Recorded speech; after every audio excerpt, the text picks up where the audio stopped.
What's up everybody, I'm Zach, I'm just a simple chef, and today I am going to be making Japanese curry, or a Japanese style curry with chicken, and I've gotten some requests to make my dishes a little bit simpler, so this is probably going to be as simple as it can be. So just bear with me, it's just going to be super quick, super simple, and it's probably be a short video. And I'll explain shortcuts that you can do at home when you're in a pinch. So we're going to peel the carrots. Don't cut yourself, like I almost did. We're going to peel potatoes. And we're also going to cut up some onions and peel off the skin. Then we're going to cut up our mushrooms, cut them in half, and then I cut them into half again for the most part. Once we get done with all those mushrooms, we're going to cut our onions, I don't know, into, was that 6 pieces? 6 good cuts. Now we're working on our potatoes, and we're going to try to make them all the same size, not too small, not too big, but just so that it will cook really quick in boiling water. So this is how I cut my carrots. You make a slice, you rotate it, you make another slice, you rotate it. So it keeps them all about the same size, but it's different textures as you're eating your carrots and your curry, and it just adds a lot of texture and flavor.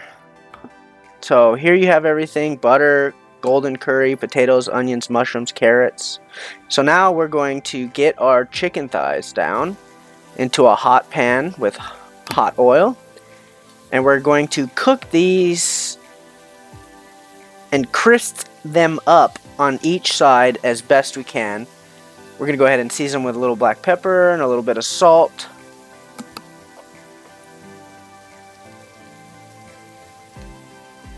Now we're going to flip them. I probably could have left these on probably another minute or so to get more color on the skin, but it's okay.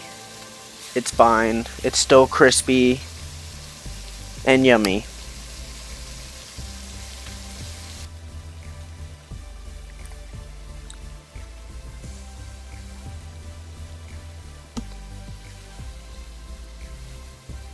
So flipping them back over, making sure they look done. And now we're going to take them out and set them aside. And all that stuff in the bottom of the pan is flavor. We call it fond. And so we're going to add some butter to that and kind of help scrape up the bottom and get all the crust and flavor off the bottom of the pan as best we can. And then we're going to go ahead and add our mushrooms. And the mushrooms are going to cook and release water and moisture that will also help us pull everything up off the bottom of the pan. So we got our mushrooms in there. Just gonna let them cook in the butter. Get a little bit of salt. I always like to season as I go, because every time you add something, it's going to change the flavor profile every time. So here's our golden curry. It's pretty much just a roux cube of curry. Super simple. Just peel it open and crack it into the 4 pieces. And that's it. It's pretty simple. So we got some boiling water going, and we're going to add in all of our root vegetables. And we're going to cook that separately because we want them to keep their flavor and their texture when we add it to our curry. So when you bite into it, you still get the curry flavor and the carrot and potato flavor from itself.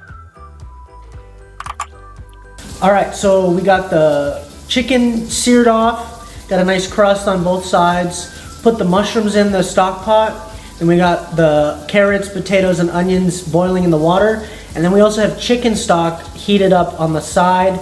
You can get the store-bought. I had some that I made a while back in the freezer, so I just defrosted that.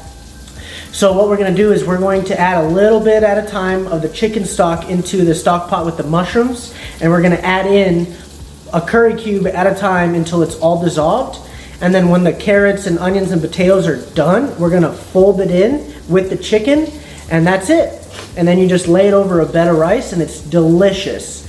It's super quick, super easy, and I'm super excited to try it. Alright, so we're going to, like I said, ladle in our chicken stock, just so that we have a nice amount of liquid on the bottom. And we're going to drop in our curry cube. So I said earlier in the video that I was going to talk about shortcuts. Here, you don't really have to do this. You could probably just cook all your vegetables and everything in the pot with your chicken stock, and then just add in all the curry cubes and just let it slowly dissolve, and it'll be fine. I like to do this because you can really adjust the texture of your curry, right? You slowly add in some chicken stock, you add in your cube, you see the thickness, more chicken stock, and you can adjust from there. And then you can also season. And I like to have my vegetables and my chicken just coated in curry, and not too much just curry itself, if that makes sense. I think you'll see that when I plate it up towards the end. But you really want to just keep stirring so you don't boil or scorch the bottom, because the curry can get thick. That's it. You're just working the curry cube, dissolving it, cooking it down, adding some more chicken stock, getting it to the right thickness that you want.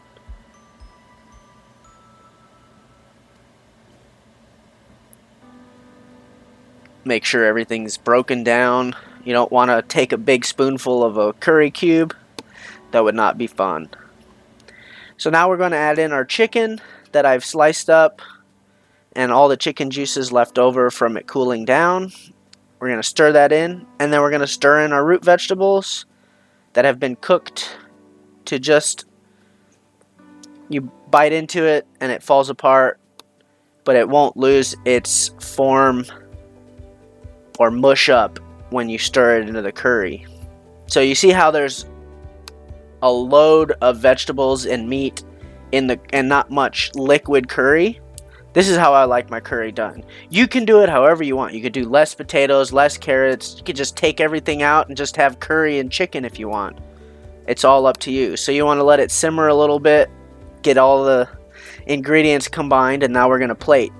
So I made brown rice. I've been trying to cut down on my white rice, so I'm also eating healthy. So I'm using brown rice, and I'm doing 2 ladles of curry, and I'm doing pickled ginger. I like pickled ginger. It kind of cleanses your palate, and I know this is weird and it's totally different, but I like kimchi with my curry. Don't hate. All right, well, here you have it. The Japanese style curry. I got some pickled ginger and some kimchi. That's how I like mine plated. You don't have to do that. But let's go ahead and